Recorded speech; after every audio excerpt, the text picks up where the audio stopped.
안녕하세요. 박지숙의 마인드 힐링 시간입니다. 우리가 흔히 눈은 마음의 창이라고 이야기하는데요. 우리들의 피부는 마음의 결이라는 이야기를 하고 싶습니다. 우리가 스트레스를 받거나 컨디션이 좋지 않을 때는 피부에 트러블이 생기거나 안색이 어두운 걸 느끼시죠? 반면에 마음이 편안하고 행복하고 컨디션이 좋을 때는 피부에 반짝반짝 윤이 나고 광이 나는 꿀 피부가 되는 거를 알 수 있으실 겁니다. 그래서 오늘 시니어 여러분들도 모두 깨끗하고 광이 나는 피부를 갖추길 원하실 것 같아서 피부과 전문의 선생님과 함께 아주 실용적인 이야기를 나누어 볼까 합니다.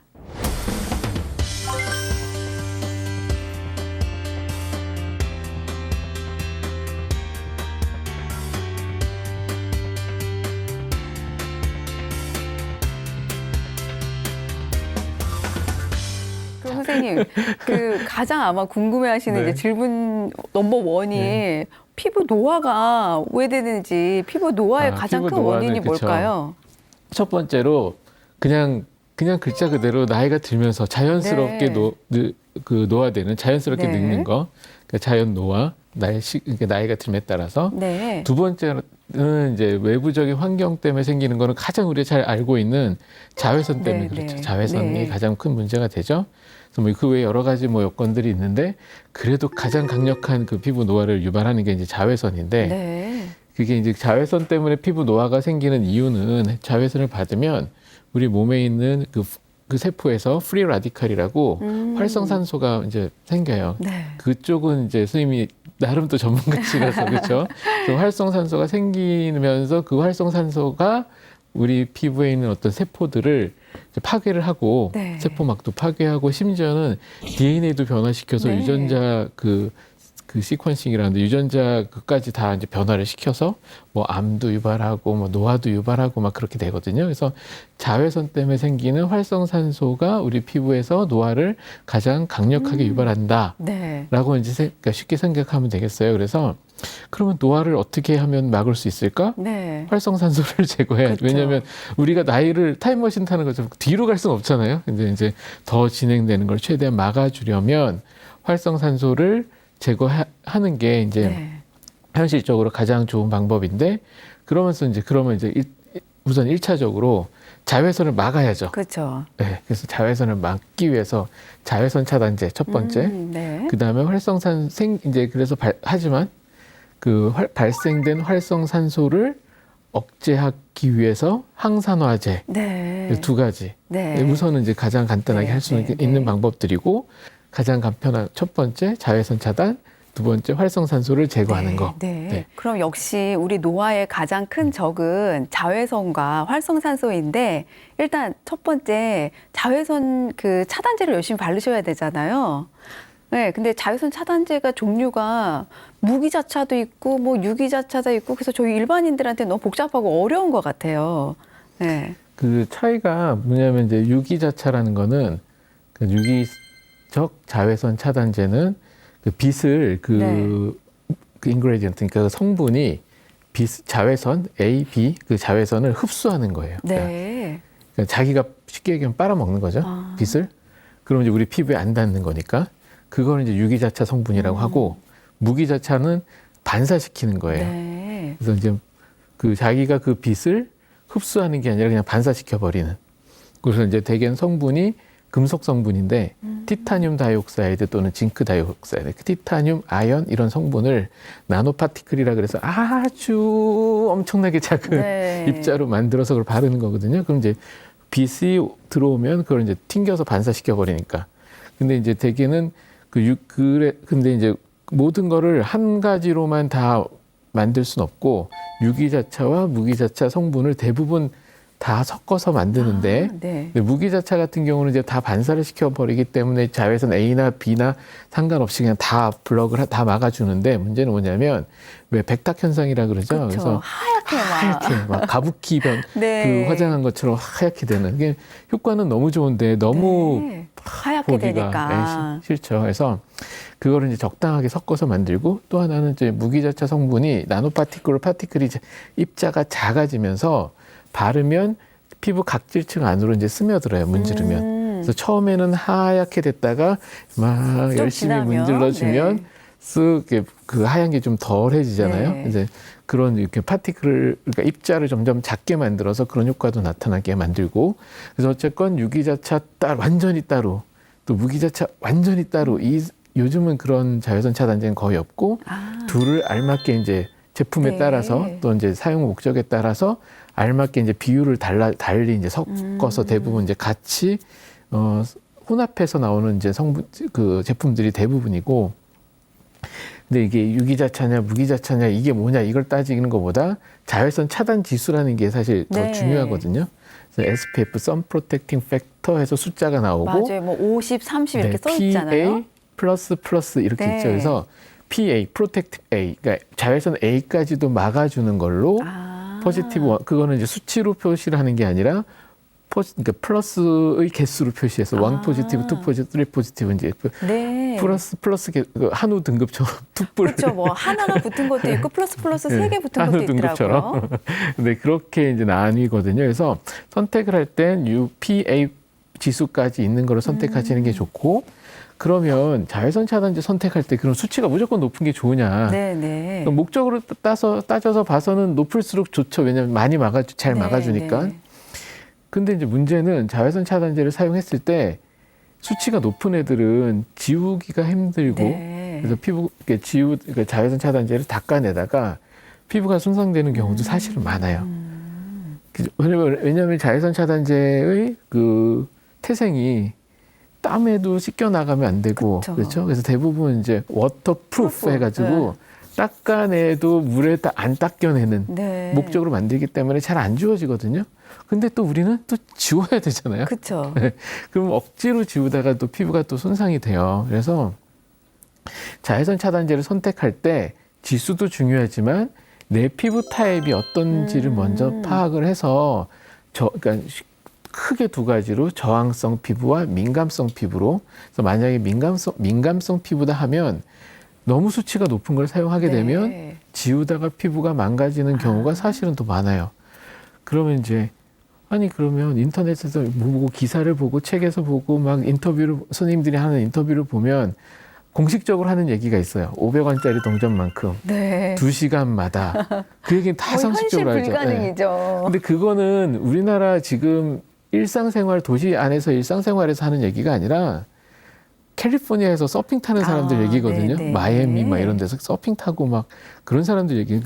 왜 그 레퍼런스가 되게 미국에서 나오는 그쵸, 교과서와 네네. 책과 그 논문에 이런 데서 나오는 레퍼런스인데 그럼 우리는 아니잖아요. 그리고 그거를 또 지우다가 얼마나 또 피부가 많이 손상되기 때문에 사실 그 정도 양을 정말 열심히 바르면 피부가 사실 오히려 너무 힘들어요. 그래서 내 피부가 민감성인지 저항성인지 우선 판단을 네. 하고 내 생활이 지금 어떤 목적인지를 또 판단을 하고 놀러 갈 건지 아니면 출퇴근을 할 건지 뭐 실내에서 할 건지 거기에 맞춰서 이제 선택을 하는 게 좋은데 네. 그럼 자외선 차단 지수가 높을수록 당연히 잘 안 지워지고 네. 성능은 좋지만 낮으면 또 방어력은 떨어지지만 그래도 좀 편하게 지울 수도 있고 그렇겠죠. 네. 그런데 제가 이제 한번 여쭤볼게. 그러면 SPF 15와 SPF 30의 그 방어력의 차이가 어떨까? 어떨 것 같아요? 시간상으로 조금 차이가 나기도 그렇죠. 근데 이제 시간상의 문제도 있지만 그 자체를 막아주는 퍼센티지로 따지면 네. SPF가 15가 자외선 UV B 기준으로 약 93%를 막아주거든요. 네. 그러면 30은 약 90% 97% 언저리? 네. 차이가 많이 생각보다 안 나죠? 그렇죠. 15, 30 하면 뭐 거의 차단력이 더블. 그렇죠. 일반인들은 그렇게 생각하기 저희가 쉬운데. 이렇게 좀 편한 말을 쓰면 네. 거의 더블이 차이가 날 것 같은데 그렇지가 않대요.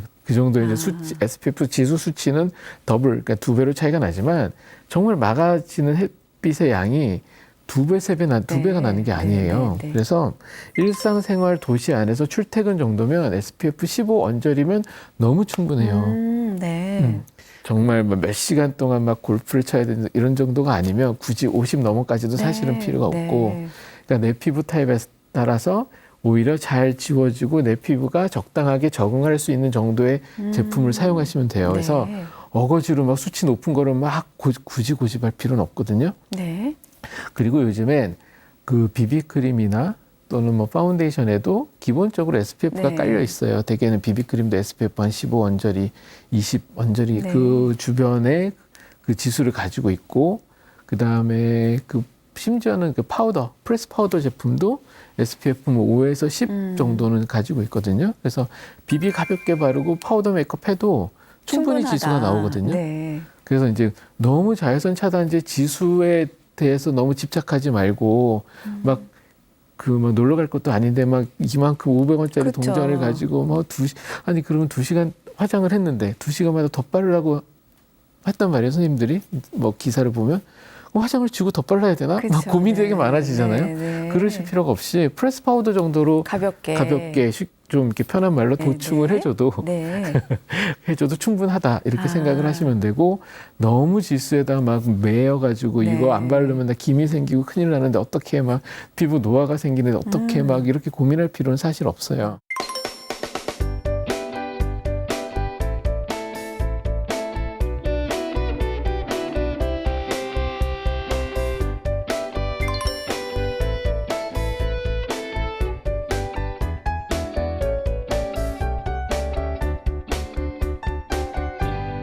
그러면 이제 또 많은 분들이 궁금해하시는 게 제가 이제 자외선 차단제 열심히 발라라 이런 말씀을 드리면 겨울에는 안 발라도 돼, 실내라서 안 발라도 돼 이런 얘기들을 하세요 또. 실내에서는 이제 유리창이 닫혀 있으니까 자외선 비는 블럭이 유리창에 막아주거든요. 근데 자외선 A, UVA는 창문을 통해서 들어와요. 근데 그게 이제 우리 피부에 영향을 줄 수는 있어요. 그래서 근데 그것도 마찬가지로 피부 타입에 따라서 다른데 정말 민감하신 분들은 자외선 차단제를 지우다가 피부가 안 좋아지는 경우가 사실은 그러니까 이제 전체 인구 대비로 따지면 몇 안 되지만 이제 병원에 저희한테 오시는 분들은 그런 분들이 대다수거든요. 그래서 그런 경우에는 너무 이제 차단 지수에 너무 또 자외선 차단제 너무 스트레스 받으실 필요는 없고 그냥 좀 가볍게 뭐 5, 10 뭐 이 정도 비비 아주 가볍게만 쓰셔도 되고, 그냥 그 정도만 하셔도 충분히 이제 지내실 수 있고 큰 문제 없으시거든요.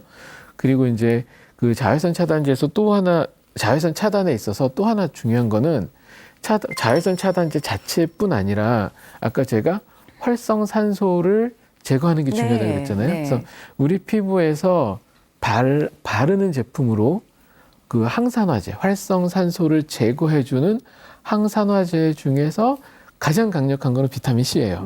그럼 비타민 C를 먼저 바르고 그 외에 자외선 차단제를 이제 바르는 것도 방법이고, 아까 말씀하신 것처럼 나는 너무 민감성 피부라서 자외선 차단제를 바르고 싶은데 지우다가 피부가 너무 민감해지고 자외선 차단제를 자주 사용하지 못해요 하시는 분들이 분명히 있거든요. 비타민 C 앰플 바르시면 돼요.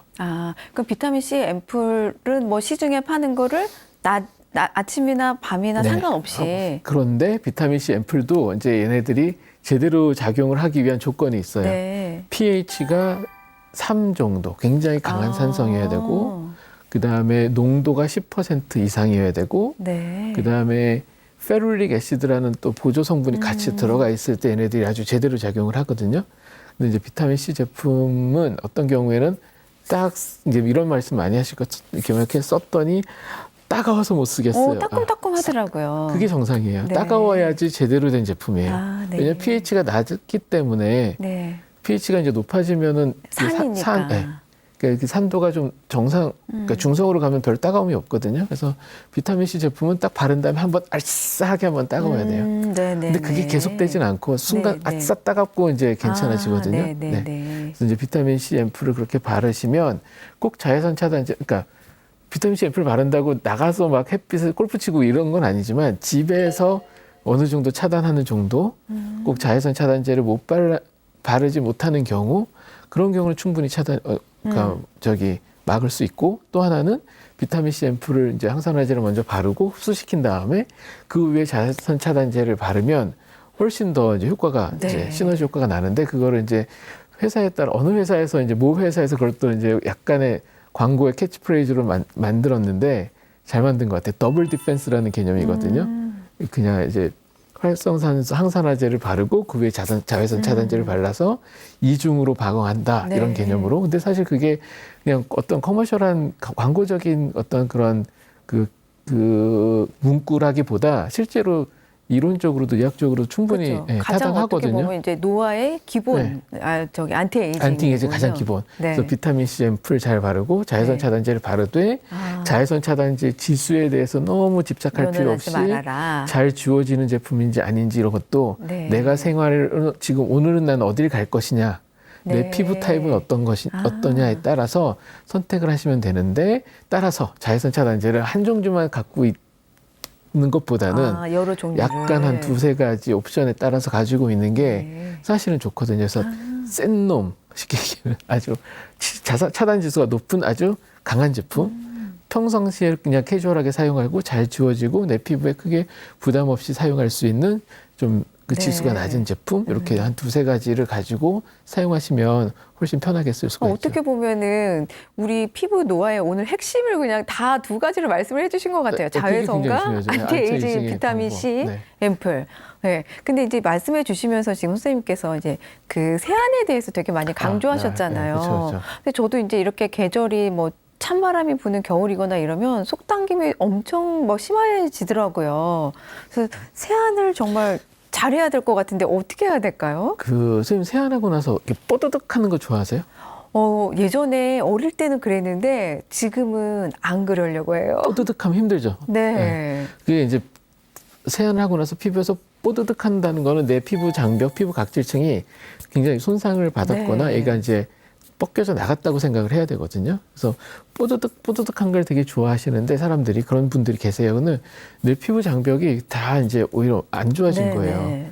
근데 이제 우리 피부 장벽 하면은 이제 어떤 거를 생각을 하시면 되냐면, 그냥 심플하게 벽돌담을 생각하면 돼요. 벽돌담. 빨간 벽돌에 시멘트들이 이렇게 끼어 있는, 네. 그냥 딱 그 벽돌. 아기 돼지 삼형제에 나오는 벽돌담. 네. 막내 돼지가 집을 지었던 그 벽돌담을 생각하면 되는데, 빨간 벽돌에 해당하는 게 우리 피부의 각질 세포들의 시체.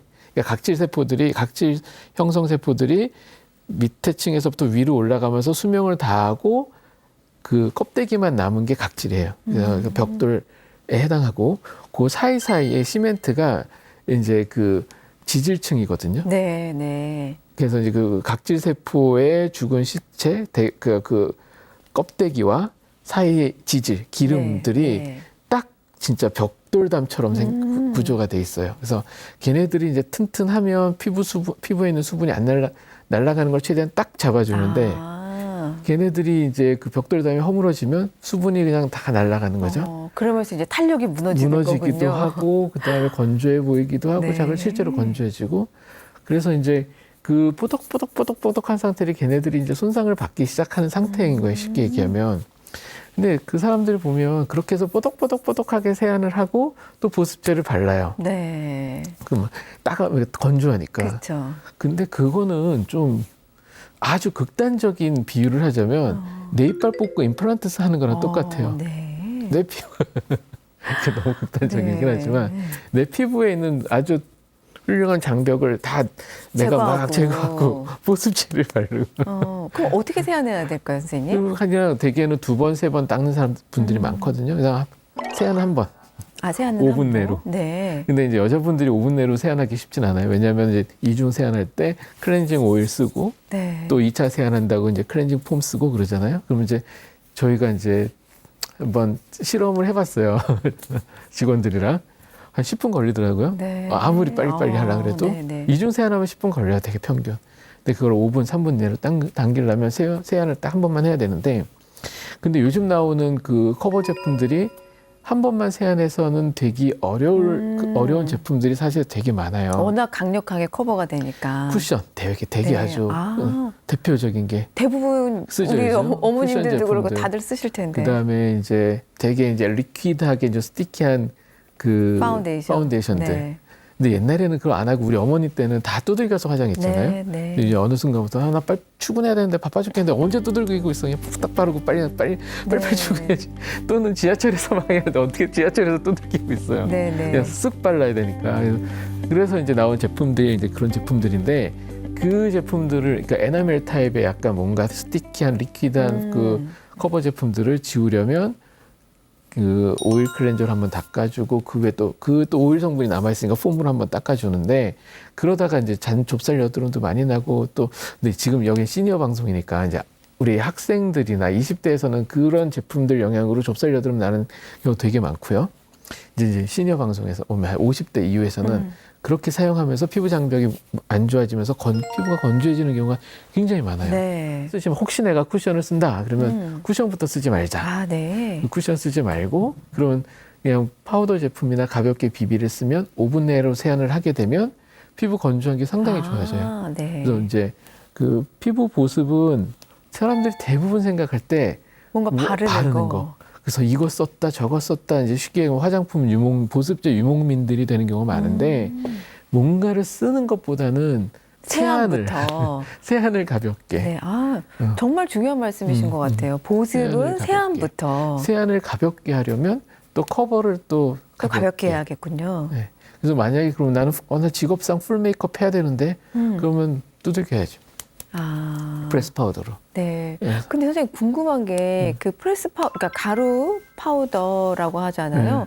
그거를 쓰면 더 건조해지는 거 아니에요? 그게 이제 루즈 종류가 있는데 네. 루즈 파우더라는 게 있고 프레스 파우더가 있는데 루즈 파우더는 막 날아가기 때문에 사실은 네. 그런 화장을 하기 힘들어요. 그래서 이제 프레스 파우더를 많이 쓰게 되는데 그게 이제 피부 장벽이 안 좋아진 상태에서 그걸 쓰면 되게 건조해져요. 근데 피부 장벽을 만들어 놓고 그걸 쓰면 괜찮아요. 네. 그러니까 내가 프레스 파우더를 쓰는데 너무 속 당기고 더 힘들다 그러면 피부 장벽이 지금 안 좋아져 있는 상태라서 그걸 이제 빨리 개선시키고 이제 정상적 화장을 메이크업을 하게 되면 가능한데 요즘 피부 장벽 얘기 정말 많잖아요. 어디 뭐 어떤 데 보니까 제가 버스에도 뭐 피부 장벽 크림 막 했고 버스 이따만한 광고에 막 같이 다니더라고요. 그래서 사실은 제가 피부 장벽에 대해서 방송이나 이런 데서 이슈를 만드는 게 한 2년 전에 그 뭐 유튜브 방송 뭐 이제 의학 전문 TV에서 그걸 시작했는데 요즘은 이제 그냥 장벽 얘기를 얘기를 너무 많이 하는데 그게 사실 중요한데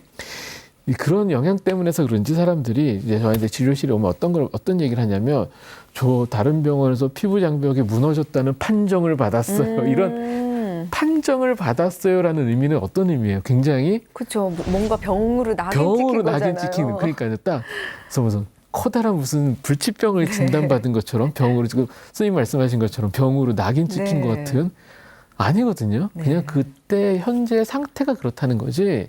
이게 당신은 앞으로 피부 장벽이 엉망이 됐으니까 앞으로 굉장히 조심하지 않으면 평생 이렇게 살 거야. 라는 의미가 거죠. 아니거든요. 네. 그냥 그때 상태인 거예요. 그래서 내가 지금 현재 행하고 있는 그 제품 선택, 그다음에 세안하는 습관 그런 것만 고치면 한 일주일, 2주일 만에 그냥 돌아와요. 몇 년을 고생한 사람도 한 1, 2주 만에 돌아와요. 정말 희망적인 어이없이 얘기인데요. 내가 그동안 뭐하고 산 거지 막 할 정도로 금방 돌아오거든요. 그럼 선생님, 그 보습을 위해서 우리 요새 흔히 뭐 1일 1팩 이런 말 많이 하잖아요. 최악이죠. 그렇게 하면 안 되는 되죠. 거죠? 그러니까 피부가 예민하신 분들은 이제 왜 칭찬 스티커 있죠. 애들 막 숙제 잘하면 스티커 하나 몇 개 막 이렇게 줘서 스티커 한 바닥 모으면은 뭐 선물 사주고 막 이런 그런 칭찬 스티커를 내 피부에 아무것도 안 할 때 진짜 하나를 붙여줘야 돼. 일기장에. 쓸데없는 뭔가를 하고 있는가 아니면 필요 없는 뭔가를 하고 있는가를 생각을 해서 그걸 빼서 제거해서 좋아지게끔 만드는 게 사실은 훨씬 더 좋은 거거든요. 맞아요. 근데 자꾸 뭔가를 찾으려고 하다 보면 못 찾고 끝나요. 오히려 점점 더 심해지니까. 그래서 이제 1일 1팩도 사실은 이제 그런 개념으로 생각을 하셔야 되고 팩이라는 게 원래는 그냥 바르는 것 입법보다 바르는 것보다 흡수를 더 잘 시키기 위해서 만든 어떤 방법적인 거예요. 그렇죠. 그러니까 피부과에서 저희가 약물 치료할 때 그냥 약만 바르는 게 아니라 바른 다음에 랩핑을 하고 딱 씌워버리면 그 약 성분이 훅 들어가거든요, 피부에. 그래서 그냥 오클루시브 하는 게 오클루시브 드레싱이라고 해서 ODT, 오클루시브 드레싱 트리트먼트 이렇게 이제 저희 막 ODT 해주세요 이렇게 이제 오더를 내는데 팩 똑같은 거예요. 그냥 그런 성분을 덮는 거예요. 네. 그럼 피부에 쑥 많이 들어간다고요. 그러면 물론 그 성분들이 좋은 내 피부에 필요한 성분이 지금 많이 그게 있으면 흡수가 돼서 좋아지겠죠. 근데 그걸 바라고 하는 건데 사실 그 팩 성분 보면 그 안에 오만 성분 많잖아요. 그렇죠. 좋은 것도 있지만 반면에 케미컬로 물론 이제 방부제, 그 보존제도 있을 거고 네. 뭐가 되게 많단 말이에요. 그게 이제 다 같이 막 흡수되는 흡수가 거니까. 되기 때문에 정말 그거를 했을 때 무조건 내가 그 영양 성분만 있어 쪽쪽 바른 나의 영양분만 되냐? 그것도 아닐 수도 있고 네. 나한테 안 맞는 것도 막 왕창 들어올 수도 있고 그러니까 그런 변수가 너무 많기 때문에 제가 생각하기에는 피부 장벽이 안 좋을 때는 그런 막 팩을 막 하는 것보다 필요 없는 걸 일단 빼고 세안부터 이제 정리하고 네. 그리고 나서 가장 중요한 성분은 세라마이드랑 콜레스테롤이라는 성분이에요. 아, 세라마이드, 콜레스테롤. 그게 이제 피부 아까 제가 벽돌담에서 그 시멘트에 해당하는 그 네. 이제 지질 성분 지질. 중에서 굉장히 중요한 성분인데 걔네들이 실제적으로 피부 장벽을 만들어 주거든요. 그걸 공급을 해주는 성분들인데 세라마이드는 그래도 대부분 화장품들이 많이 들어가 있어요. 네. 근데 콜레스테롤이 많이 들어가 있는 그 제품은 별로 없어요. 왜냐하면 콜레스테롤이 원료가 너무 비싸요. 네. 그래서 사실 콜레스테롤이 이제 인그레디언트에 보면은 그 화장품 성분 보는 표 볼 때 네. 앞에 나와 있을수록 성분이 많이 들어가 있는 거예요. 네, 네. 갈수록 조금 네. 들어가 있는. 그게 A, B, C, 가나다 순서가 아니라 네. 함량이 많을수록 앞에 넣는 거거든요. 네. 근데 콜레스테롤 성분이 저 밑에 꽁다리에 이제 콜레스테롤 이렇게 들어가 있으면 정말 그거는 방울만큼 들어있는 거네요. 바나나 맛 우유죠. 바나나 그쵸? 우유가 아니라 딸기 맛 네. 맛 우유. 이제 딸기 우유가 아닌 거죠. 쉽게 얘기하면. 그래서 그 콜레스테롤 성분이 한 중간쯤에 빡 들어가 있으면은 그런 제품이 사실 많이 없거든요. 근데 콜레스테롤 성분이 굉장히 중요한 게 그 리피드 지질층 사이사이의 빈틈을 콜레스테롤 분자들이 싹싹싹싹싹 다 메꿔줘요. 그래서 굉장히 피부 장벽을 단단하게 만들어주고 또 하나는 각질이 터실터실 일어나는 걸 얘네들이 딱 붙여주거든요. 그래서 콜레스테롤 성분이 들어가 있는 보습제 굉장히 중요하군요. 근데 콜레스테롤이 피에서 돌아다니면 안 좋죠. 나쁘다고 우리가 혈관도 생각하죠. 막고 막. 네. 근데 바깥에서 내 피부에서는 너무 좋은 거예요. 네. 그래서 이제 콜레스테롤 성분에 있는 보습제를 특히 나이 있으신 분들은 연세 있으신 분들, 시니어 분들은 굉장히 중요하고 유념해가지고 네네, 찾으셔야겠군요. 찾아서 바르셔야 돼요. 그리고 그 콜레스테롤 약 드시는 분 많죠. 네네네. 그 혈중 지질 그쵸. 농도가 높아서 뭐 심장 쪽에 문제가 있으신 분들은 혈관 막히지 말라고 콜레스테롤 약을 드시죠. 내리는 약들을 네. 복용하신단 말이에요. 아마 시니어 많은 분들이 되게 드실 많이 거예요. 드시죠. 이거 근데 이 방송에서 이건 정말 중요한 얘기인데 네. 그런데 피부가 근데 그 약을 복용하면 혈중에서 콜레스테롤도 떨어뜨리기도 하지만 네. 내 피부에 있는 콜레스테롤도 얘가 뺏어가요. 제거하는군요. 제거해요. 그래서 그 약을 복용하시는 분들 중에 피부가 건조하신 분들이 생각보다 굉장히 많아요. 네. 그래서 이럴 때는 첫 번째 콜레스테롤 약을 복용하시는 분들 중에 나 피부 건조증 심한데 그러신 분들은 첫 번째 내과 방문하셔서 나 이거 정말 먹어야 돼요? 물어보세요. 이렇게 루틴하게 네. 그냥 처방하시는 경우도 그쵸. 있거든요. 나 이거 정말 먹어야 되는지 네. 아니면 내가 식이요법이나 운동을 운동으로. 해서 이걸 어떻게 컨트롤할 수 있는지 한번 여쭤보시고 네.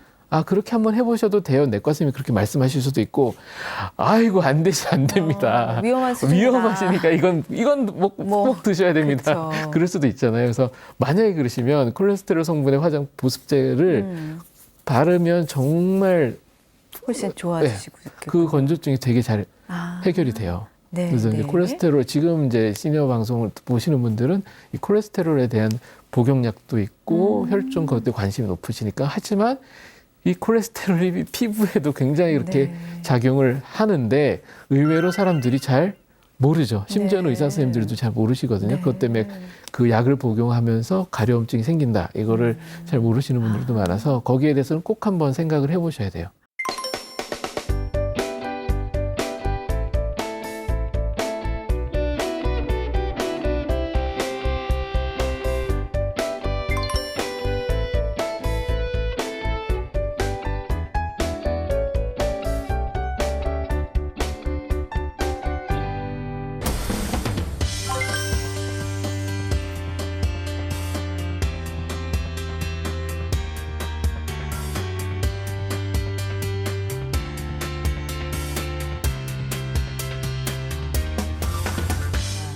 원장님, 예. 이 환절기에는 우리가 왜 이렇게 면역력이 떨어지고 호흡기 질환이 잘 걸리게 되잖아요. 예. 혹시 그 이유가 있을까요? 예, 환절기가 되면 일반적으로 밤낮의 기온차가 굉장히 커집니다. 아, 온도차가. 예. 그럼 우리 몸이 이 변화된 날씨에 체온이 적응을 해야 됩니다. 네. 그러니 낮에는 따뜻한 기운, 그리고 밤이나 저녁에는 찬 기운에 우리 몸이 적응을 하려면은 체온 조절을 하기 위한 어떤 변화가 일어나게 됩니다. 네. 주로 이제 외부 공기가 들어온 걸 차단하기 위해서 날씨가 차오면은 코가 붓고 그다음에 우리 모공들도 전부 체온을 보호하기 위해서 닫게 되죠. 이렇게 되면은 우리 몸의 혈액들이 그런 기능을 하기 위해서 피부 쪽으로 몰리게 됩니다. 그러면은 평소에 장기, 뭐 간이라든가 뇌라든가 이런 데 있던 혈액들이 피부 쪽으로 쏠리게 되니 제 기능들이 아무래도 떨어질 수밖에 없죠. 그러면은 적절한 어떤 변화에 잘 적응을 못하기 때문에 감기라든가 뭐 기타 호흡기 질환에 좀 더 잘 노출될 수밖에 없습니다. 네. 그럼 요새 사실은 가장 이제 이슈가 되고 있는 게 코로나잖아요, 예. 다들. 근데 이제 이 코로나와 호흡기 질환과 어떤 상관관계가 있는지 궁금하거든요. 예, 지금 이 코로나가 사실은 예전에도 있었던 코로나죠. 감기 바이러스였는데 이게 지금 변종이 되면서 굉장히 문제를 일으키고 있는데 일반적으로 우리가 호흡을 할 때 이 공기 중에는 굉장히 많은 세균들과 바이러스들이 있습니다. 근데 이 바이러스들이 사실 공기를 통해서 우리 몸에 들어올 때 네. 코 앞에서 네. 콧물을 채취해 보면은 세균이나 바이러스가 다 굉장히 많이 보이거든요. 그런데 이게 코 점막을 통해서 목 있는 데쯤 와서 채취를 해보면은 굉장히 많이 없어져 버린단 말이에요. 필터링이 되는군요. 그렇죠. 네. 그렇게 필터링이 되는 기능을 우리들은 가지고 있었는 거죠.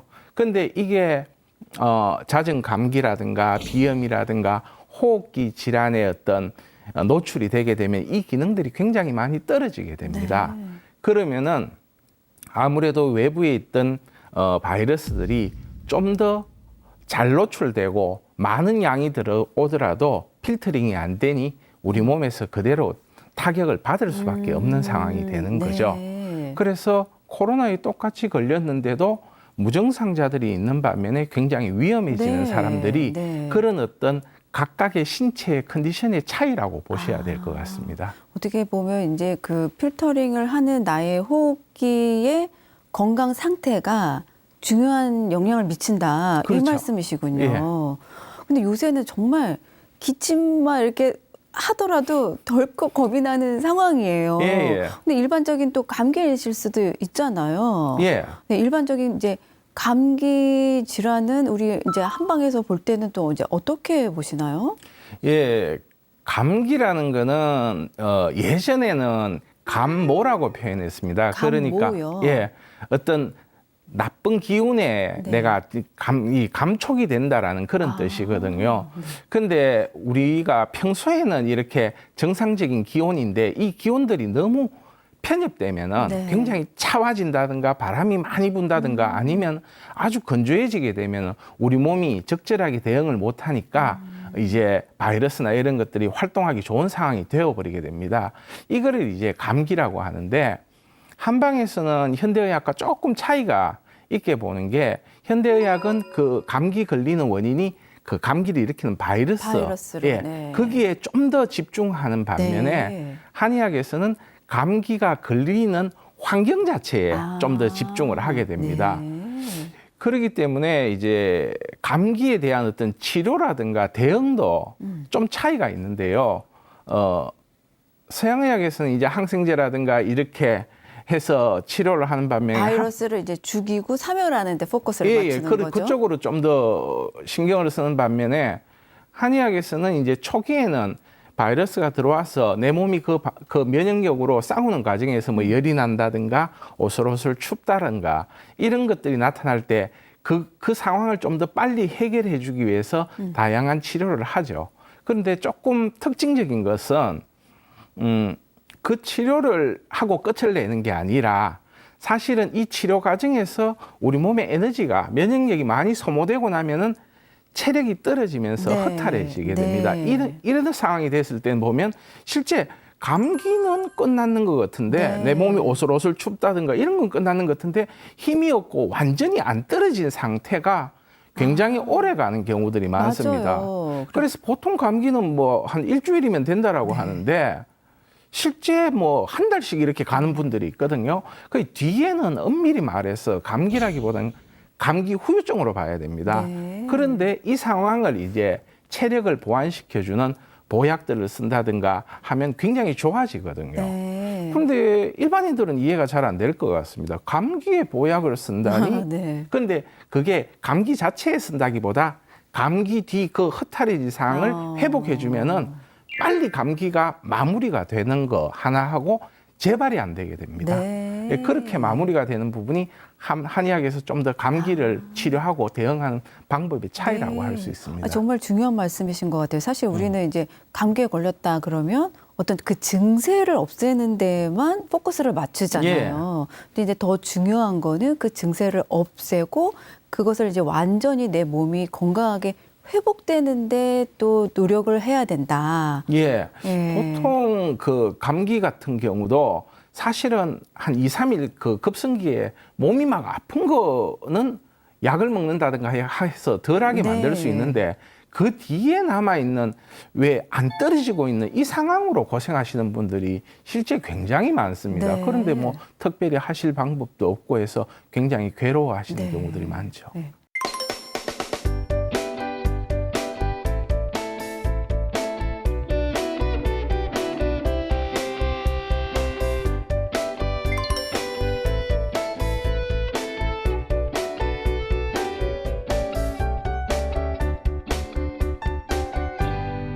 그러면은 이제 우리가 사실 앞서도 말씀드렸듯이 뭐 뭐니 해도 감기가 됐든 비염이 됐든 지금은 가장 면역력이 제일 중요한 시기인 예. 것 같아요. 그래서 우리가 이제 일상에서 현대인들이 우리가 면역력을 잘 유지하고 증진시키기 위해서는 어떤 도움이 되는 방법들이 있을까 궁금한데요.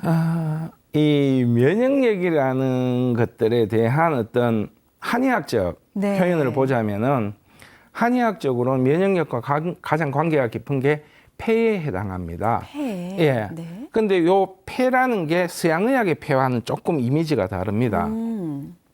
자, 한의학에서 폐라는 부분을 한번 빼보면은 우리 앞에 보이는 호흡하는 코, 네. 코에서부터 숨을 쉬는 인후, 기관지, 폐 전체, 네. 그리고 피부도 폐로 봅니다. 네. 그러니까 이 전체가 외부 공기와 접하는 부위들이고요. 이 부분들이 얼마나 적절하게 튼튼하게 제 기능을 하느냐가 면역력이 좋아지느냐 나빠지느냐의 문제인 거죠. 아. 그런데 이 면역력을 또 하나로 정의를 하자면 우리 몸에 기운이 있잖아요. 뭐 네. 기운이라는 말들은 네. 한국인들한테 익숙한 단어들이니까. 그런데 기운에도 종류가 여러 가지가 있습니다. 뭐 원기, 그다음에 정기 이렇게 이야기를 하는데 원기는 타고나는 어떤 내 몸의 기운이고 선천적인 면역을 의미합니다. 이거는 튼튼하게 타고나느냐 약하게 타고나느냐는 정해지는 거고요. 타고나는 거죠. 그렇죠. 그냥. 근데 후천적으로 정기라는 거는 네. 내가 음식을 먹는다든가 습생을 한다든가 이런 걸 통해서 유지할 수 있는 부분들입니다. 뭐 정답은 여러분들도 다 아시는 내용들입니다. 일단 내 몸의 전기를 보존하기 위해서는 좋은 거 먹어야 되고 좋은 공간에서 호흡해야 되고 스트레스 받지 말아야 되는 거고 그런 것들이 다 적절하게 조합이 이루어졌을 때 그게 면역력이 좋아지는 것이죠. 요즘처럼 좀 험한 시기에는 좀 더 본인이 적절하게 그 부분에 대한 관리를 해주시는 게 좋고요. 뭐 본인의 몸에 따라서 영양제라든가 뭐 좋은 약제 같은 거를 뭐 차 형태로 마신다든가 네. 하면서 본인 몸을 관리해 주시는 게 굉장히 중요할 것 같습니다. 네. 아니 역시 이제 그 면역력에는 호흡기가 가장 중요한 관계가 예. 있고 피부도 이렇게 숨을 쉬는 예, 그렇습니다. 호흡기 중에 하나다라는 말씀을 해주셨고 예. 그다음에 두 번째 이제 근본적으로 우리의 면역력을 잘 유지를 하기 위해서는 뭐니 해도 나의 어떤 생활 습관을 건강하게 유지해야 된다. 예, 그렇습니다. 네. 그러면 선생님, 예. 지금 이제 방금 말씀해 주실 때 어떤 우리 면역력에 좋은 뭐 음식이나 차 이런 거를 얘기를 해 주셨잖아요. 예. 구체적으로 우리가 어떤 뭐 한약재를 이용한다든지 해가지고 면역력을 잘 건강하게 유지할 수 있는 뭐 차 같은 거 만든 방법 같은 게 있을까요? 예, 일반인들이 많이 아는 내용들인데 네. 첫 번째는 저는 이제 갈근 칡이라고 하죠. 아, 칡이요. 갈근 차를 이제 한번 권해드리고 싶은데 이 갈근은 피부의 어떤 기운들을 발산시킨다든가 열을 떨어뜨려 준다든가 이런 데 되게 좋고 또 위장도 되게 편안하게 해주는 네. 약재입니다. 네. 그래서 이 칡을 차 형태로 달여가지고 드시는 것도 굉장히 좋은 것 같습니다. 아, 그리고 몸이 많이 찹다, 추위에 굉장히 민감하신 분들, 네. 주로 몸이 조금 냉하다. 마르시고 예, 네. 냉한 분들은 생강차를 굉장히 권해드리고 싶고요. 생강차를 따뜻하게 해가 드시면은 속도 따뜻해지고 말초까지 혈액순환이 잘 됩니다. 그래서 손발이 차가운 것을 막아줄 수 있는데 생강차가 조금 맵고 위장에 맛이 좀, 자극이 네. 예, 된다 싶으면은 대추를 약간 섞어서 아, 대추가 부드러우니까 네. 그렇게 드시는 것도 굉장히 좋고요. 하수오차는 몸에 기운을 많이 보태주는 네. 그런 차기 때문에 하수오차도 굉장히 좋습니다. 음. 그리고 호흡기에는 뭐 뭐니 해도 오미자차. 아, 네. 오미자차는 오미를 가지고 오장을 골고루 보호해주니까 네. 굉장히 많은 도움이 될 수 있습니다. 음. 그리고 주로 이제 가래라든가 천식 기운이 좀 있다 이러면은 네. 도라지 네. 가장 좋죠. 아, 도라지를. 기침을 하거나 기관지 쪽에 이제 예, 예. 네. 그리고 조금 그 기침을 하는데 가래가 잘 나오지 않고 막 가래가 있는 것 같은데 잘 나오지 않고 뭐 이렇게 하시는 분들. 마른 가래가 네, 있다라는 네. 느낌이 드신다면은 배가 굉장히 좋습니다. 배요. 예, 배에다 꿀을 약간 엮어서 예, 네. 넣어서 뭐 푹 삶아도 되고 음. 드셔도 되고 그랬을 때 굉장히 효과가 좋습니다. 아, 지금 다 말씀해 주시는 것들이 우리 그냥 흔히 일상 가정에서 예.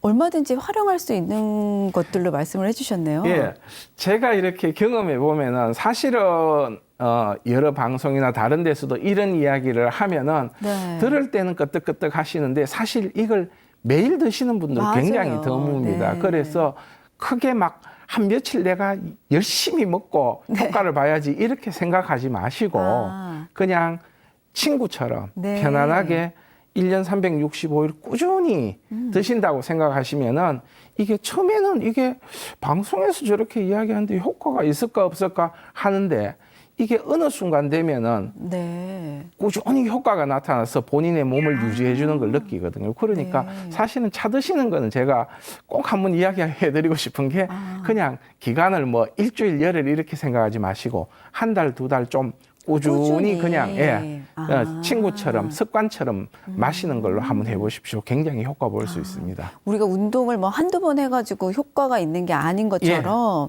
차도 일상에서 그냥 식이요법 하듯이 매일 예, 예. 꾸준히 드시면 내 몸에서 이제 그때 발휘를 한다. 예. 네. 일주일 열흘 만에 효과 보려면 병원 가셔야죠. 아, 네, 맞습니다. 선생님, 근데 이제 또 선생님께서 가지고 계신 어떤 우리 막힌 코를 뻥 뚫어주는 그 기공체조가 있으시다고요? 예, 이렇게 손을 이렇게 우리 꽈서 아, 크로스해서. 예. 네. 그래서 이렇게 자극을 주신다든가 약간 옆으로 돌려주신다든가 하면서 여기를 이 팔을 최대한 이렇게 돌렸다 이렇게 풀었다 하면서 이 팔에 자극을 좀 주신다라고 아, 팔에요? 예.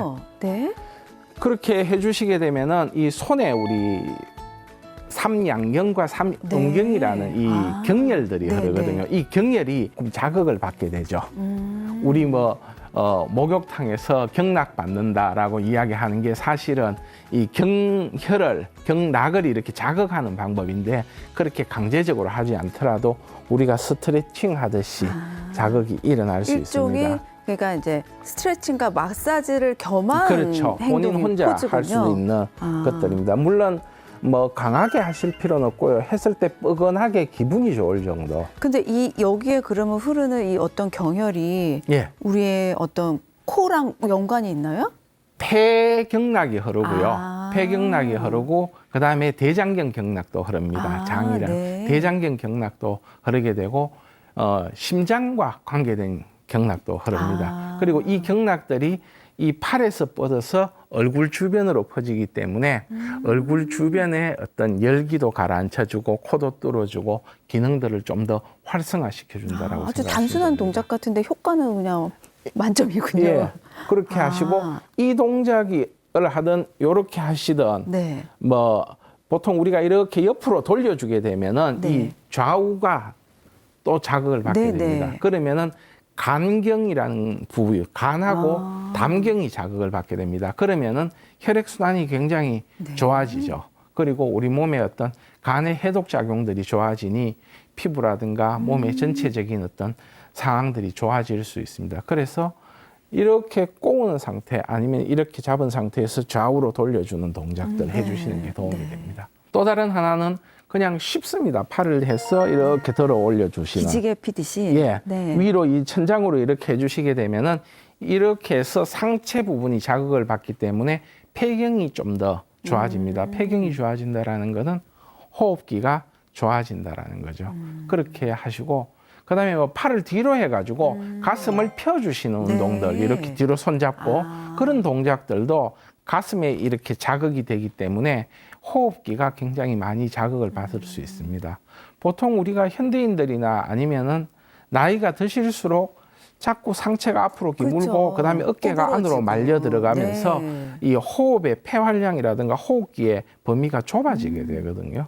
이런 것들이 팔을 이렇게 뒤로 제낀다든가 위로 올린다든가 하면 궁극적으로는 가슴 쪽에 상체 쪽에 어떤 이렇게 뒤로 제끼면서 가슴을 펴는 아. 그런 자극들이 같이 일어나기 때문에 하시는데 하실 때 기공체조라고 했기 때문에 꼭 이렇게 호흡에 좀 더 신경을 쓰십시오. 네. 그러니 하시면서 막 손에 신경 쓰고 호흡 허허 이렇게 급하게 하지 마시고 차라리 동작이 조금 덜 되더라도 호흡이 편안하게 쭉 내쉬고 들으시고를 편안하게 해주시다 보면은 평소에 본인이 신경 안 쓰고 이렇게 호흡하실 때보다 호흡도 길어지고 양도 많아지게 됩니다. 그리고 호흡량이 많아지면 되게 마음이 편안하게 가라앉으면서 네.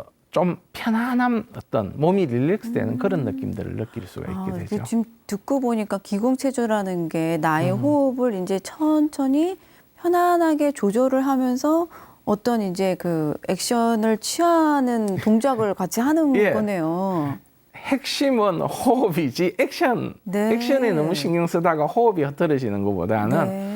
호흡에 신경을 쓰고 액션은 서서히 뭐 완성시켜 나가시면 되기 때문에 처음에 좀 안 되더라도 막 동작을 이렇게 저렇게 고민하지 마시고 호흡에 좀 더 신경 쓰면서 릴렉스하는 그런 어떤 네. 편안해지는 느낌을 가지시는 게 굉장히 도움이 더 됩니다. 그러니까 그렇게 하면은 우리의 교감신경이랑 부교감신경도 이제 밸런스가 잘 그렇죠. 맞아지게 될 것 같네요. 예, 그렇게 되게 됩니다. 아, 네.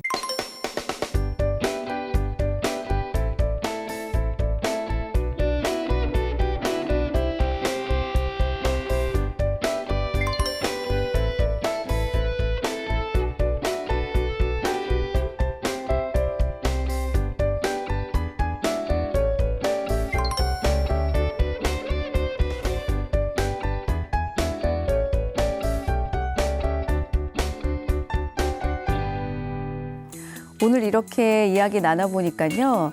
나의 호흡기를 윤택하게 관리하고 또 나의 생활 습관을 건강하게 잘 유지하여서 면역력을 항상 좋게 만드는 것은 나의 행복하고 건강한 생활에 가장 중요한 일이 될 것 같습니다.